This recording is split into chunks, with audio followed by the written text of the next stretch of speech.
আসসালামু আলাইকুম, কেমন আছেন সবাই? আশা করি সকলে অনেক ভালো আছেন।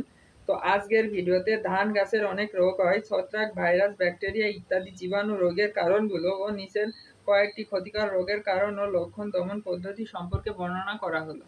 তো চলো বেশি কথা না বাড়িয়ে আজকের ভিডিওটি শুরু করা যাক। রোগের নাম প্লাস্টোকোর্টারাস্ট, কারণ ছত্রাক। লক্ষণগুলো: পাতায় ডিম্বাকৃতির দাগ পড়ে, দাগের চারদিকে গাঢ় বাদামি এবং ধানের অংশ সাদা হয়ে বর্ণের হয়। অনেকগুলো দাগ একত্রে মিশে সম্পূর্ণ পাতা মরে যায়। দমন পদ্ধতি: নিরোধক বীজ ব্যবহার, পটাশ জাতীয় সার উপরোধী প্রয়োগ, বীজ শোধন করে বোনা, জমিতে পানি ধরে রাখা, জমিতে জৈব সার প্রয়োগ, রোগ প্রতিরোধ জাত BR 33, BR 14, BR 15, BR 16, BR 24, BR 28, BR 38 রোপণ করা। টুঙ্গ রোগ, কারণ ভাইরাস।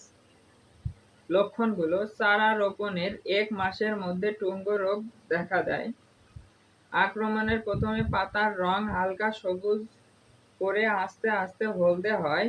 গাছ টান দিলেই সহজেই ওঠে, কুঁড়ি হয় না। প্রথমে 2-1টি গোছায় ও রোগটি দেখা যায়, ধীরে ধীরে আশেপাশের গোছায় ছড়িয়ে পড়ে।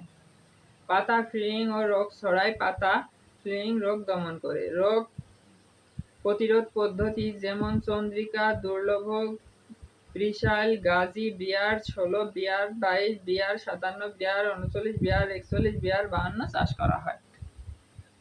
রোগাক্রান্ত গাছ তুলে মাটিতে পুঁতে ফেলা, ম্যাগনেসিয়াম 57 স্প্রে করা। তো এই ছিল আজকের ভিডিওটি কেমন লাগছে অবশ্যই কমেন্ট বক্সে জানাবেন। ভালো লাগলে একটা লাইক দিবেন, আর আপনি যদি আমার চ্যানেল নতুন হয়ে থাকেন তাহলে চ্যানেলটি অবশ্যই সাবস্ক্রাইব করবেন। দেখা হচ্ছে পরবর্তী কোনো ভিডিওতে নতুন কোনো টপিক নিয়ে। ততক্ষণ সবাই ভালো থাকবেন, সুস্থ থাকবেন, নিজের খেয়াল রাখবেন। আল্লাহ হাফেজ।